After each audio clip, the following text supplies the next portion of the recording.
Peace, peace, peace. I am Phillip Roundtree, and you are tuned into the March 15th edition of Rhetorically Speaking. Props to those of you who are tuned in on Instagram.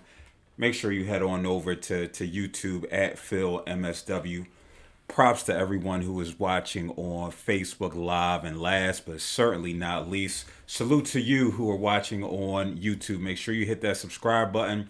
Make sure you share. So hopefully, like the eight of y'all who tuning in, we can bust the algorithms up a little bit. It might not necessarily be like a gut punch to like the kidney, but it's like a little, you know what I mean, like one of these type of joints. You know what I mean? If you if you hit that share button.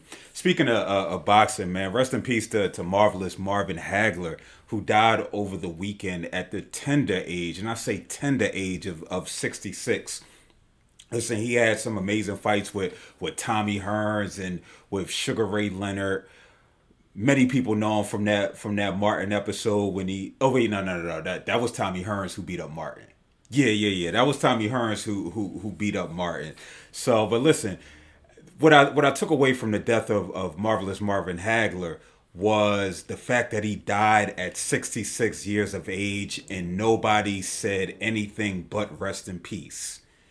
And I'm like, this is becoming. I mean, we already know that black men have the lowest life expectancy out of any group, and so 66 when other groups are passing away in their 70s, in their 80s, yet black men are dying at 66. And I guess we'll know what the cause of death was, because it's hard for me to believe that it's just he died of natural causes at 66 years of age. That's still young, especially if you're taking care of yourself. So for men in particular, it's important that we make sure we're getting our physicals, make sure we're getting our colonoscopies or colon checks. Make sure just we're our prostate exams. Just making sure we're doing the best that we can to push back against this low life expectancy. Here in Philadelphia, the average the age of death for black men is 67. 67. Again, the lowest out of all groups. And we know the number one killer of black folk in general and people in general is heart disease. So it's important that we make sure we're taking care of ourselves. I'm trying to write this comment on here. Bear with me 1 second. Tune in on YouTube at Phil MSW. And so that way, because I'm also want people to join me on Zoom. So you see the Zoom 838-0557-0889. You can come on. We can have this conversation that one that's ruffled my feathers for sure. It's definitely ruffled my feathers. And so I'm just gonna get right into it, man. Yo, what the hell is taking place between Kirk Franklin and his son Kerrion? So if you weren't aware, Kerrion Franklin, who was Kirk Franklin's 32-year-old son, I didn't even know he had a child that age. He released some audio clippings of Kirk. I don't know if that was the Holy Ghost in Kirk coming out or if that was Shaitan. I don't know, right? Because I don't necessarily subscribe to any of that. But we heard Kirk go off, right? We heard Kirk drop some expletives. He talking about breaking his necks and all of that. And for most of social media, that was they like most of things that take place on social media. It was used in it was used in jokes. People want to get their jokes off. Again, we know what social media is, right?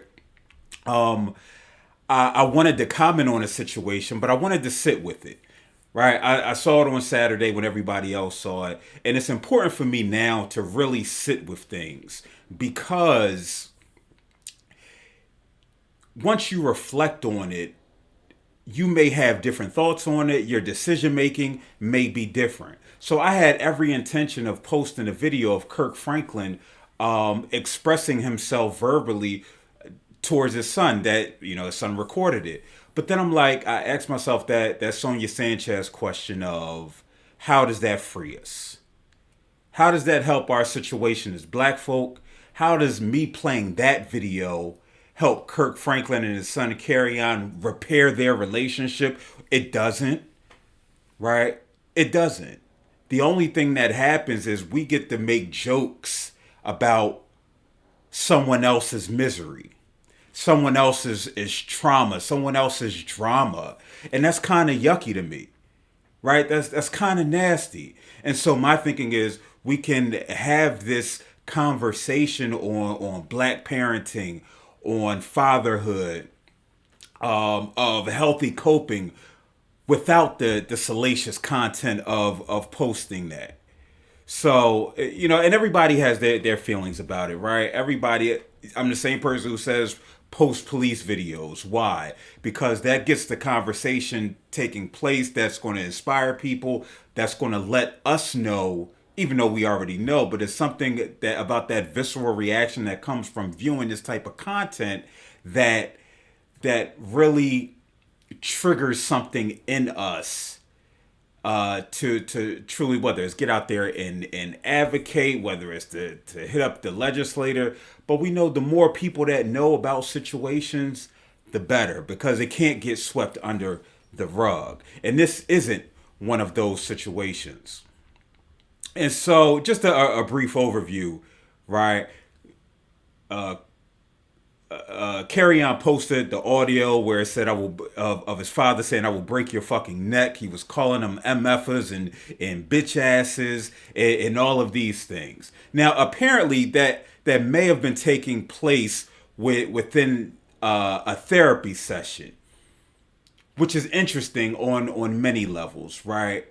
I'm a firm believer in allowing the clients that I work with to be their authentic selves, to be open, to be honest, to be real, using the language with which they are comfortable. We know Kirk Franklin from Stomp, and I saw the jokes, and I did chuckle at some of the jokes. May the Most High forgive me, right? However, we don't know who he is on the day to day, and that's why the issue that comes with celebrity, right? We deify these people to because of their celebrity status, because he makes amazing songs, but we have no idea who these individuals are in their day to day. Like, I'm sure the world was shocked when they learned that Kirk Franklin had a porno addiction. I know I was. Right? We didn't know that. Why? Because that wasn't a part of his life that that he shared with us until he was vulnerable enough to say that, listen, I worked through a porno addiction. And so same thing with the language that's used. And so within this therapy session, listen, the therapist could have just be honest. What are you feeling right now? Or it could have been a visceral response from Kirk Franklin. Now, what's interesting and why we shouldn't take anything from these audio recordings is because we do not know the context at which these things were being said. We don't know what took place after. We don't know what took place before. Maybe the therapist intervened, right? They interjected and said, "Hold, Kirk, I understand. Let's take some deep breaths." Right? Because especially when we talk about the therapeutic process, this is a process not for the world. The world shouldn't be privy to. Right? This is between Kerrion and Kirk and their family. And so, yes, it was unfortunate that Kerrion felt the need to post these clips as well as the lengthy captions related to it. What that could signify, again, I don't have enough information, right, about what's taking place. What it could signify is you could have somebody who is extremely hurt, who's at his wit's end, and he's saying, listen, I have to get this out. And he posted on social media. I'm not an advocate of expressing yourself on social media, but if that's the difference between life and death, then by all means, get it out. And now what our goal is to continue to work on healthier ways to cope during these situations, right? So when you get to the point of severe frustration with your father, and again, this isn't something that started today. We're talking about years and years potentially of conflict between these individuals, right? And so we have to be mindful that before we get on social media and we start commenting, before we start taking sides, because those are the individuals who looked foolish. The individuals who looked foolish are those choosing sides in discord between a father and son with whom they have no relationship. That was the nastiest thing that I've seen. Maybe Kerrion could have handled it in a different way. But again, I don't know what he was experiencing in that moment in time. Kirk came out and apologized for the language that was heard. Did he need to come out with an apology? No. Because this was something that took place between them two. He shouldn't be apologizing to the world. This shouldn't be, this type of salacious content shouldn't be on those anti-black sites. Because it further reinforces why Lakeith Stanfield said that places like the Shade Room and Charlemagne are anti-black. Because our trauma is put on display for the world to see in the name of clicks. And what does the clicks do? The clicks translate into money.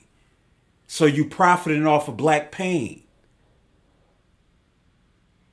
What makes the Shade Room or the Breakfast Club or any of these other places who's speaking about these matters in jest or posting it just to get a response from the people, what makes them any different than the slave master? All they are overseers. They're perpetuating the racism that we're discussing. And so it's unfortunate to, and anybody who posted about this, about the situation. Because why? It's not our business. And I know anything that comes across our timeline, we swear we're a part of it. Because the world is so small, right? That's what social media does. You don't have to have an opinion on everything. And before somebody says, well, Phil, you got rhetorically speaking, you got an opinion. Indeed, touche. But hopefully I'm offering a perspective to make one think. And make one think critically. And not about, oh, I'm just trying to get these jokes off. Hopefully you're able to assess and analyze and think a little deeper when you tune into this, right? And so what was definitely noticed in this situation was how, as I said, the response from the people, right? And I'm definitely judging you if you had thoughts about it. If you offered a comment other than, listen, I don't know what's taking place, I wish them well. Whether you're a therapist trying to therapyize, you know what I mean? You can't. We don't have the data. Maybe we can look at this behavior and say, yeah, maybe it could have been handled a little differently. But that's as far. You have folk picking sides. And and again, that was the most disheartening to watch black people say, Kirk, you don't need to offer an apology. He's right. They're right. But not for the reasons that were given.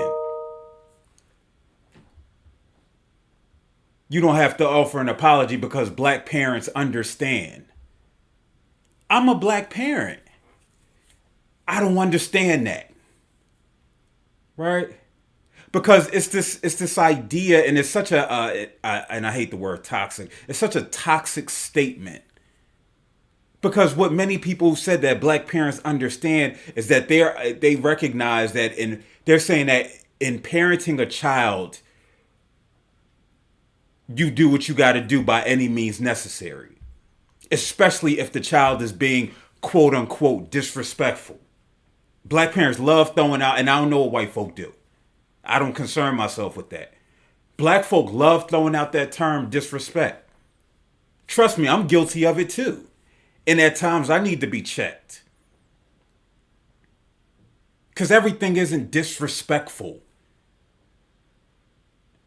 But in especially in the black family, we have this hierarchy. We want this power dynamic.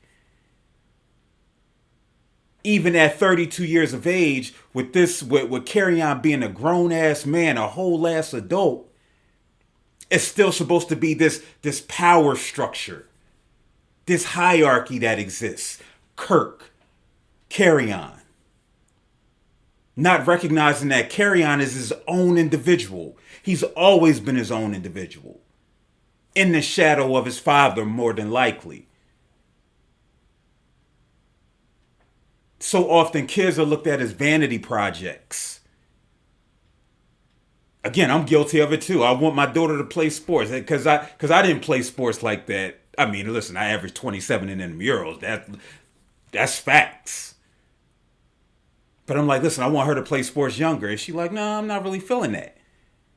And initially I took it as a personal affront. But then I'm like, yo, you're your own person. And so often within our community, we don't view our children as their own person. We view them as vanity projects. They're our little me's. Right? Think about the language that my little bestie or whatever. Think about how we're dressing children. We dressing them like us. Like they won't be hype over some Dora the Explorer sneakers. Right? We want them to be better than us. Whatever that means. Maybe it's noble in thought. But in reality, I want my daughter to be the best her. Whatever that looks like for her. Now, maybe she'll be inspired by some of my accomplishments. But ultimately, I want her to be her. She's not a little me. Kerrion isn't a little Kirk Franklin. Respect goes both ways. That's another thing. Especially in the black community, in black households. And again, this is just my personal experience, my professional experience, and then what I'm reading. Right? What I'm reading. The responses from people. Oh, my kids know not to get out of line because I'll tear that ass up. Why are we romanticizing violence and aggression towards our children? Other parents hitting the like button. Yes, girl. Yeah, you right, homie. That ain't African tradition. That's that colonizer shit. That's that I don't necessarily have all the tools needed to effectively parent. So I'm going to do what's easy. I'm going to do what I've seen. Even though we know that black children are more likely to be victims of violence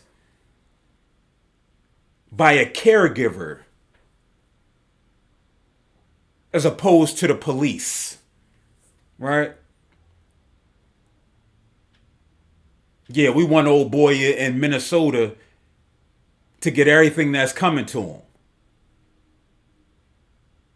But also we got parents out here two-piecing kids.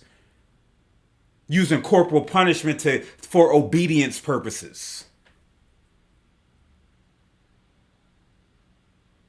Right? And so that was the frustration that I had in watching just the dialogue. I had this secondary embarrassment in watching some of these posts. People that I know. To excusing behavior. Again, I can't comment on what it is that he did. He cursed. He was upset. He was frustrated. Okay, oh well. But you got people going in talking about their children. And I'm just sitting there like, yo, if I was their child, I would be embarrassed that my mother, that my father, that my caregiver is out here talking about what they gonna do to me if I ever got out of line. I would be embarrassed. Like that. That's the only skill that you have? Why is cursing a child out? Let's again. This isn't necessarily about Kirk threatening to break their neck. Why is that okay? Because I'm trying to save them from the real world. Those were some of the responses that I saw out there. The world can be vicious. Well, if the world can be vicious, why isn't home safe? If the real world is so vicious, why isn't home safe? Why do I have to spar with my caregiver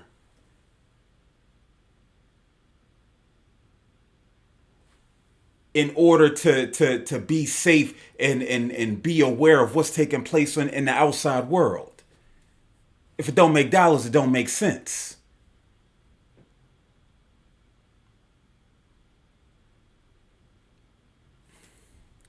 Let me see what y'all talking about. Y'all ain't talking about much.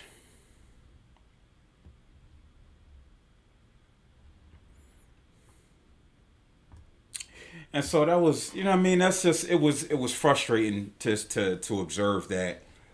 And I hope that Kirk, I hope that Kerrion, I don't want to say salvage their relationship, because in a perfect world, when I do family therapy, I talk about this all the time. In a perfect world, in a utopia, I would, oh, again, this happens. Hold on, give me a second. I got to restart.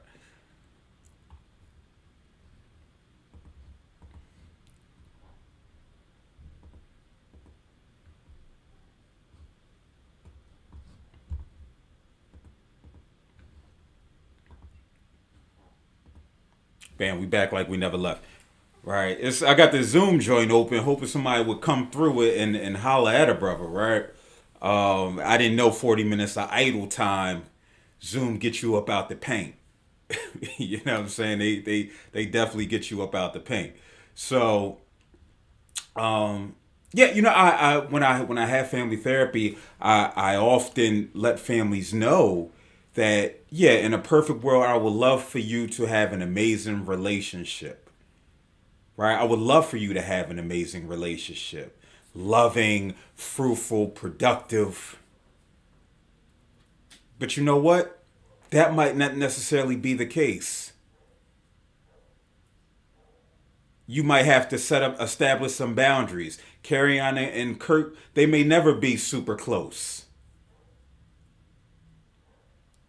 right? They may never be super close. But that doesn't mean they can't love each other. Doesn't mean they can't be respectful to one another. It's like Thanksgiving, right? It may be, you know what, I can't go over there for 6 hours and chill because things might happen. So you know what, I got to go over there. I'm going to go over there for an hour. I know I can withstand an hour. That's okay, right? That's okay. Sharif says, do you have any resource to help reimagine theory or practice? I tagged you in a post about this. You got to tell me more about that. When we talk about reimagining theory and practice, right? We're talking about we need to rediscover self, right? And we talk about rediscovering self. That's, our lineage. Who are we? What is it that we've believed in, right? This African centered approach in various areas, especially when it comes to child rearing. Unfortunately, a lot of times we just have whoever our caregiver is and whatever our peers do. No, there's not a manual to raising a child. But hopefully there's just something intrinsically that says, listen, this may be not necessarily the best thing to do.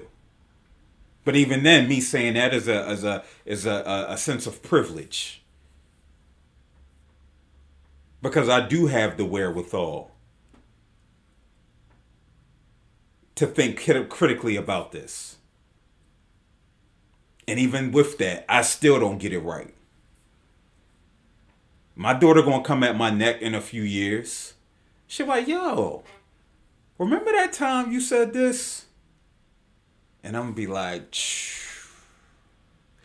I said it, but you took it a different way than what I meant it, right? Because we recognize that that doesn't matter. It's all about how it's interpreted.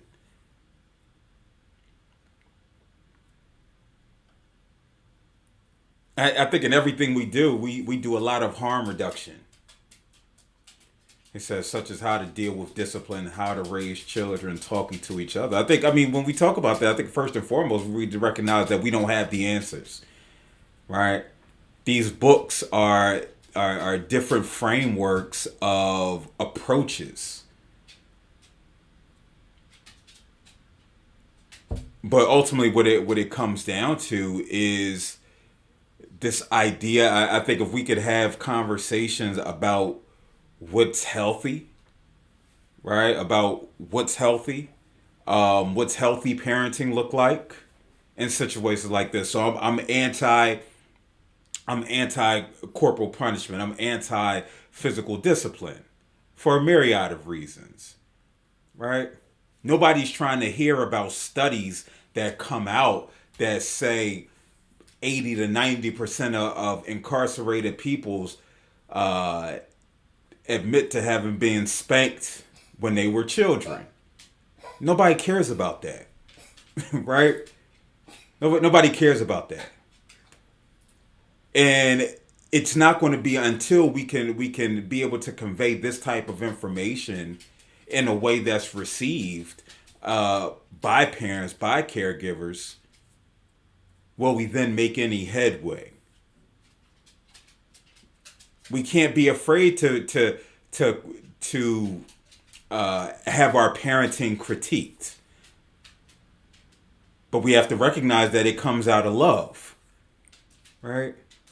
And so when we have places like Department of Human Services here in Philadelphia where I've worked, we're not coming out of love to people's homes. We come wielding a big stick, saying somebody said you're doing something wrong. And so automatically you're going to get defensive. I think it's just innate, something that happens when we start to critique others in their parenting abilities. Because who wants to be told that that the way you're raising your child might not necessarily be the best? And so people are going to shut down with this. And so approach matters. Community matters. My first interaction with anybody, if I'm critiquing their parenting, shouldn't be me critiquing their parenting. I should have already had fostered a relationship with them to then be able to have this discourse. It's trust. It's mutual respect. Right? But if we keep romanticizing behaviors such as cursing kids out and why that's comical, or corporal punishment, and why that's deemed necessary, until we stop romanticizing that, we're not going to get anywhere.